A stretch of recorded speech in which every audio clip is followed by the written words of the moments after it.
அந்த மாதிரி உள்ள தொப்பி எந்த அளவுக்குன்னா அந்த தொப்பியை கொண்டே ஒருத்தன் உமர் ரலியல்லாஹு ஒருத்தன் கொலை பண்ணான்ல, உமர் ரலியல்லாஹு அவர்களை கொலை பண்ணிவிட்டான். உடனே ஒருத்தர் தொப்பி எடுத்து வீசி அடிச்சாரு, ஆள் உருண்டு பிறண்டுட்டான்னு ஒரு அரிசில. அப்ப தொப்பியை அடிச்சு விட்டு ஆள் பரல்றதா இருந்தா என்ன தொப்பியா இருக்கு? இது தூக்கி எறிஞ்ச விழுவான ஒருத்தன். உமர் ரலியல்லாஹு கொலை பண்ணிட்டு ஓடும் போது தொப்பியை கழட்டி விட்டு அடிச்சாரு, அந்த அடியில ஆள் இணைஞ்சிட்டான், கீழே விழுந்துட்டான்னு சொன்னா அது மெட்டீரியலே வேற, அது இந்த தொப்பி கிடையாது. அந்த மாதிரி ஒரு வெயிலுக்காக வேண்டி அது ஒரு செம்புலையோ பித்தளையிலையோ தயாரிச்ச ஒன்ன தலையில கவுத்தி கொண்டிருந்திருக்கிறார்கள் என்பது நமக்கு வழங்க முடிகிறது. இந்த தொப்பி நீங்க போட்டுக்கிற நாங்க போட்டுக்கிற தொப்பி எல்லாம் குர்ஆனிலேயோ ஹதீஸ்லயோ சொல்லப்படல. இத சஹாபாக்கள் போட்டதுக்கும் ஆதாரம் கிடையாது. அதே நேரத்தில் இந்த தொப்பின்னு எங்க வருது தெரியுமா? அந்த வரலாறு நீங்க தெரிஞ்சுக்கணும். தொப்பி என்பது துருக்கின்னு ஒரு நாடு இருக்குல்ல, இப்பவும் இருக்குது. இந்த துருக்கி நாட்டை பொறுத்த வரைக்கும் அது தேசிய கலாச்சாரம் தொப்பி. எப்படி நேபாளில் எல்லாரும் தொப்பி போட்டு இருக்கிறானோ, சீக்கியர்கள் எப்படி எப்பவும் தலப்பா கட்டிட்டு இருக்கிறாங்களோ, அந்த மாதிரி துருக்கி நாட்டினுடைய கலாச்சாரம் என்னன்னு கேட்டா தொப்பி போடுவது நாட்டு கலாச்சாரம். எல்லாரும் தொப்பியோட இருப்பாங்க, அது நாட்டு கலாச்சாரம். ஒரு காலத்துல என்ன ஆச்சுன்னு கேட்டா இஸ்லாமிய சாம்ராஜ்யம் துருக்கி தலைமையில் அமையுது. ஒரு காலத்துல ஒவ்வொரு நேரத்தில் இஸ்லாமிய அரசாங்கத்துக்கு தலைமை சவுதியில இருக்கும். ஈராக்கு இவர் அலி ரலியல்லாஹு காலத்துல அது ஈராக்கு கொண்டு போயிட்டாரு, பஸ்ராவுல. அங்க கொஞ்ச நாளைக்கு சாம்ராஜ்யம் இருக்கும். ஒரு காலத்துல எகிப்து தலைமையா இருக்கும். அப்படியே சுழல் முறையில வரும் பொழுது ஒரு காலகட்டம் என்றால் நம்ம நாடு சுதந்திர போராட்டத்தில் ஈடுபட்டு இருந்தோமே 1900க்கு பிந்தி உள்ள காலகட்டம், அந்த காலகட்டத்தில் எல்லாம் இஸ்லாமிய சாம்ராஜ்யத்துக்கு தலைமை எது? துருக்கி. அதனாலதான் துருக்கர்கள் உங்களுக்கு பேர் வச்சான், விளங்கிருங்க. துருக்கர்னு பேர் வச்சுதான் துலுக்கன் ஆனது. துலுக்கங்கிறான அந்த பேர் கூட ஏன் வந்துச்சுன்னு கேட்டா உங்களுக்கு எல்லாம் தலைமை துருக்கி.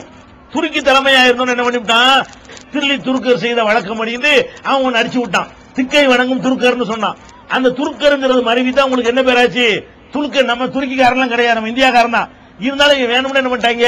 அப்ப பாகிஸ்தான்காரன் இப்ப சொல்ற மாதிரி அன்னைக்கு நம்ம துருக்கிக்காரன்ட்டாங்க. அது போக ஹிலாபத் இயக்கம் என்று துருக்கியில உள்ள இஸ்லாமிய ஹிலாபத்தை பிரிட்டிஷ்காரன் ஒழிக்க முயற்சி பண்றான்னு சொல்லி அவனை எதிர்த்து ஆரம்பித்த ஹிலாபத் இயக்கம் தான் நாட்டுடைய சுதந்திர போராட்டத்துக்கு உள்ள ஒரு இயக்கமாக பின்னாடி மாறியது. அப்ப துருக்கிக்கு சப்போர்ட்டா நம்ம இங்க சில காரியங்களை செஞ்சதுனால நமக்கு என்ன பேர் பண்ணிவிட்டாங்க? துருக்கியர்கள் பேரை வச்சுட்டாங்க. அதை வச்ச உடனே நம்மள துருக்கி தானே சொல்றான்னு சொல்லி துருக்கியை பார்த்து தொப்பியை வச்சுட்டாங்க. இவங்க நம்ம ஆளுங்க துருக்கன்னு சொன்ன உடனே துருக்கி நாட்டு கலாச்சாரம் என்ன? தொப்பி. அப்படிதான் தொப்பி வந்துச்சே தவிர மார்க்க அடிப்படையில் தொப்பிக்கு எந்த ஒரு முக்கியத்துவம் கிடையாது. அதே நேரத்தில் தொப்பிங்கிறது அது ஒரு டிரெஸ், அத ஒரு ஆடை ஒரு மனுஷன் விரும்பின ஆடை அணிந்து கொள்ளலாம். அந்த அடிப்படையில் தொப்பி வச்சா வச்சுக்கிட்டு போ, வைக்காட்டி வைக்காம போ, அது ஒரு டிரெஸ் தானே தவிர அது சுன்னத்தோ முஸ்தஹப்போ விரும்பத்தக்கதோ நன்மை பயக்கக்கூடியதோ இல்லை.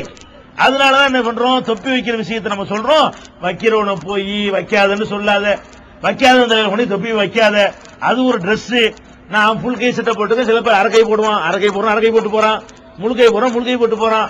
அவனுடைய விருப்பத்தில் உடனே தவிர தொப்பியை கட்டாயப்படுத்தக்கூடாது. அல்லாஹ்வும் ரசூலும் கட்டாயப்படுத்தாத ஒன்றை கட்டாயப்படுத்தக்கூடாது. இதான் மேட்ரு. நான் எதுக்கு இந்த சபைகள்ல தொப்பி வச்சிருக்கேன்னா வருவான் ஒருத்தன் தௌஹீதுக்காரனுக்கு விளங்கி போயிடும். சுன்ன ஜமாத்துக்காரன் ஒருத்தன் வருவான், என்னதான் சொல்றாங்கன்னு பாப்போம். மீடியா வேல்டு வழங்கும் புதிய தலைப்புகள். சகோதரர் எஸ்.எம். பாக்கர் ஆற்றிய உரைகள். இஸ்லாமும் அரசியலும் கிருஷ்ணாம்பேட்டை. ஒற்றுமை புத்தானத்தம். இஸ்லாமிய பெண்கள் அன்றும் இன்றும். வரதட்சணை போர் வன்கொடுமை இலங்காக்குறிச்சி. முஸ்லிம்களின் தனியிட ஒதுக்கீடு சிவகாசி. சகோதரர் பிரதோசி ஆற்றிய உரைகள். மௌலூது ஒரு ஆய்வு பேராபூரணி. தகடு தாயத்து துபாய். கடன் வரதட்சணை துபாய். அல்லாஹுவை நம்புவது எப்படி? தவறான குற்றச்சாட்டுகளும் தக்க பதில்களும். SSU சைபுல்லா ஹாஜா பண்டாரவாடை. நபிசல் அவர்களின் வாழ்க்கை வரலாறு. சம்சுலுகா ரஹ்மானி மதுரை. இன்றைய கலாச்சார உலகில் இஸ்லாமியர்களின் பொறுப்பு. MS Sulaiman Qatar. நன்மையின் பக்கம் விரைந்த பெண்களும் தீமையின் பக்கம் விரைந்த பெண்களும். பெமினா மாஜிதா பேகம். பெண்களை கண்ணியப்படுத்தும் மார்க்கம் இஸ்லாம் அறந்தாங்கி. தொழுகையின் அவசியம் அறந்தாங்கி மற்றும் மார்க்க அறிஞர்கள் உரையாற்றிய 1000க்கும் மேற்பட்ட தலைப்புகள் கிடைக்கும் இடம் மீடியா வேல்ட் 81 அங்கப்பநாயக்கன் தெரு மண்ணடி சென்னை 1. Cell number 9444360006 9380459818. நான் தொப்பி இல்லாம நின்று வைங்களேன், தொப்பியை போடல இவன் என்ன சொல்ல போறான்னு திரும்பி போயிருவான். அவனை உட்கார வச்சு கேட்க வைக்கணும். நான் தொப்பி போடாம நின்றா உள்ள நுழைவு எட்டி பாப்பான், இவன் தொப்பியை போடல இவன் என்னத்தை மார்க்கத்தை சொல்ல போறான் அப்படின்னு நம்ம திரும்பிடக்கூடாது. அதுக்காக நான் என்ன பண்றேன், மார்க்கத்தில் அனுமதிக்கப்பட்ட ஒரு விஷயம் நான் வளைஞ்சு கொடுக்கல. மார்க்கத்தில் தடை இருந்தா செய்ய மாட்டேன். அதுக்காக வேண்டி மார்க்கத்தில் போடுற டிரெஸ் போட்டா போடாம இருக்கலாம். அப்படிப்பட்ட ஒரு காரியத்தில் போடுவதனால் எனக்கு தீனுக்கோ ஒரு நன்மை இருக்குன்னு தெரிந்தால் அதுக்காக நான் போட்டு நிக்கிறேனே தவிர இது ஒரு சுன்னத்து என்ற அடிப்படையில் நான் போடுவது கிடையாது. சபையில் இருக்கும் பொழுது 4 பேர் வந்து ஆரம்பத்திலேயே கேட்காம போயிடக்கூடாதுல்ல. அவன் இப்ப இந்த கேள்வி கேட்ட விளக்கம் பெறுவானா இல்லையா? ஓ தொப்பி உள்ளதான விஷயம் அதுக்காக நான் போட்டிருக்கேனே தவிர அதுக்கு ஒரு முக்கியத்துவம் கொடுத்து நான் போடுவது கிடையாது. இது வழங்கிக்கிறேன். அடுத்து என்னன்னு கேட்டா தக்பீர் கட்டுற விஷயத்தை சொன்னாங்க. நான் நெஞ்சில தான் தக்பீர் கட்டணும். தொழுகையை பொறுத்த வரைக்கும் தக்பீர் கட்டுறது வந்து சில பேர் இப்படி தொப்புளுக்கு இப்படி கட்டுவாங்க. அது மார்க்கத்தில் அனுமதி கிடையாது, ஆதாரம் கிடையாது. பலவீனமான ஒரு ஹதீஸ் இருக்குது. அலி ரலியல்லாஹு அன்ஹு சொன்னதாக ஹதீஸ் வருது. அந்த ஹதீஸ் நூல்லையே எழுதிட்டாங்க இது சரியான செய்தி இல்ல. அபூதாவூதுல ஹதீஸை பதிவு பண்ணிவிட்டு இது வந்து சரியான நம்பகமான ஆட்கள் மூலமாக அறிவிக்கப்பட்ட ஹதீஸ் இல்ல அப்படின்னு சொல்லி ரிஜெக்ட் பண்ணிடுறாங்க. ஆனால் இன்னும் சில பேர் என்ன செய்வாங்க, ஷாஃபி மதுஹப் இது ஹனபி இப்படி கட்டுவாங்க. ஷாஃபி என்ன பண்ணுவாங்கன்னா இப்படி கட்டிக்கிடுவாங்க. இங்க இடது இதயம் இருக்கலாம், இதயத்தை அமுக்குறாங்களா அப்படி. அதாவது மனுஷனுக்கு வந்து இடது பக்கம் இதயம் இருக்கிறதுனால அல்லாஹ் அக்பர் சொல்லி என்ன செய்வாங்க, இப்படி கையை கட்டுவாங்களா 7 பேரை தள்ளி விட்டுருவாங்க சப்புல.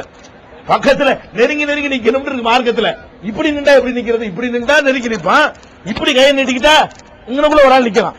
இந்த சாபிக்காரன் நிக்கிற இடத்துல கையை நீட்டுறான அந்த இடத்துல இன்னொரு ஆள் நோய் சொருவிக்கிட்டு நிக்கலாம். அப்ப இந்த மாதிரி 2 இடத்த எடுக்கிறாங்க. இப்படி செய்யற ஒரு நிலைமை என்ன செய்யறோம் பாக்குறோம். இதுக்கு என்ன ஆதாரம் கேட்டா ரசூல்லா சொன்னாங்களான்னு கேட்டா சாபி மதகுல சொல்றாங்க. அதுவும் ரசூல்லா சொல்லல, கல்புக்கு தானே இருக்கு, அதுதான் செய்யறோம். இவங்களா இஷ்டத்துக்கு முடிவு எடுக்கிறது. அப்ப ரசூல்லா தொழுது காட்டலையா? அப்ப 23 வருஷம் ரசூல்லா தொழுவே இல்லையா? அடே ரசூல்லா எப்படி தொழுதாங்கன்னு சொல்றான்னு கேட்டா கல்பு இங்கதான் இருக்குங்கிறான்.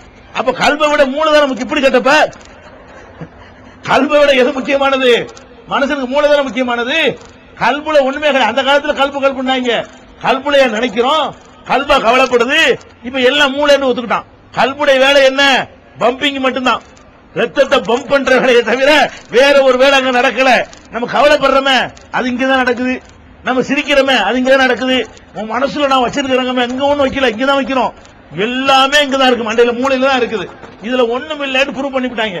கல்புல என்ன இல்ல, ஒண்ணுமே இல்லன்னு. அப்ப இவங்க வாதப்படி தக்பீர் கட்டணும், எங்க கட்டணும்? எல்லாம் ஞானம் இருக்குது. அப்படி ஒரே அல்லாஹ் அக்பர். என்னங்களா இதான் மார்க்கம்? மார்க்கம்னா அல்லாஹ் என்ன சொன்னா ரசூல் என்ன சொன்னான்னு பேசுவாங்களா? கல்பு இந்த பக்கம் இருக்குது, கழுத்து இந்த பக்கம் இருக்குன்னா இது என்னது? இது ஒரு லாஜிக் கிடையாது. அப்ப ரசூல்லா எப்படி சொல்றாங்க? ரசூல் ஸல்லல்லாஹு அலைஹி வஸல்லம் அவர்கள் தம்முடைய இடது கையை நெஞ்சில வைத்து அதன் மீது வலது கையை வைத்து தக்பீர் கட்டினார்கள். இதுக்கு ஹதீஸ்ல ஆதாரம் இருக்குது. இந்த கையை வைக்கிறதுல கூட இப்படி வைக்கலாம், இங்க இந்த வலது கையை இங்கே வைக்கலாம், இப்படி வைக்கலாம், இப்படி வைக்கலாம். இந்த கைக்குள்ள எங்க வேணா வைக்கலாம். இப்படி வைக்கிறதாக புகார்ல ஹதீஸ் இருக்கு. இப்படி வைத்துக் கொண்டார்கள். இப்படி வச்சால் நெஞ்சில தான் கை இருக்கும். நான் இப்படி கட்டிக்கிட்டு இருந்தேன், சில பேர் இப்படி கட்டினாங்க. அதான் அவர் கேட்கிறாரு. இப்படி கட்டினாலும் அது மார்க்கத்தில் உள்ள நெஞ்சில தான் கட்டுறோம். வலது கை இடது கையை வைத்து வலது கையை இடது கை மேல வைக்கணும். இப்படியும் வைக்கலாம், இப்படியும் வைக்கலாம். ஆணுக்கு இந்த முறை தான், பெண்ணுக்கு இந்த முறை தான். எல்லாரும் இப்படி செஞ்சுக்கலாம். பொம்பளைக்கு தனி முறை, ஆம்பளைக்கு தனி முறைன்னு கிடையாது. இந்த அடிப்படையில் அந்த மாதிரி செய்யறோம். இது வந்து கரெக்ட் தான். இப்படி சில பேர் செய்திருந்தாலும் அதுவும் சொன்னது தான். இப்படி நான் செய்தால் அதுவும் சொன்னது தான். அந்த மக்கள் தொழுதும் நான் தொழுதும் கரெக்ட் தான். அதுல கேள்விக்கு இடம் இல்ல. ரெண்டுக்கு ரசூலுல்லாஹ் செஞ்சு காட்டியிருக்கிறாங்க. அடுத்து என்னன்னு கேட்டா இந்த காலை வைக்கிற விஷயம் இருக்குதுல்ல, அது நான் நேற்று பார்த்தேன். என்னன்னு கேட்டா இந்த பக்கத்தில் ஒருத்தர் நின்றான்னு வைங்களேன், இப்படி நவட்டிட்டு வருவாங்க. அவன் நவண்டான்னு வைங்களேன், இன்னும் கொஞ்சம் இப்படி போறது. அதாவது அப்படி விரிச்சுக்கிட்டு போய் ஒருத்தங்கால ஒருத்தன் மிதிச்சுக்கிட்டு நிக்கக்கூடிய ஒரு வழக்கம் அகல ஹதீஸ்ங்கிற ஒரு ஜமாஅத்து சகோதரர்கள்ட்ட வழக்கமாக இருக்கிறது. அதுல ஒரு ஹதீஸ் இருக்கிற தப்பா புரிஞ்சுக்கிட்டாங்க. வேணும்னு அவங்க செய்யல. ஒரு ஹதீஸ் இருக்குது, அந்த ஹதீஸ தவறாக விளங்கி கொண்டு அதை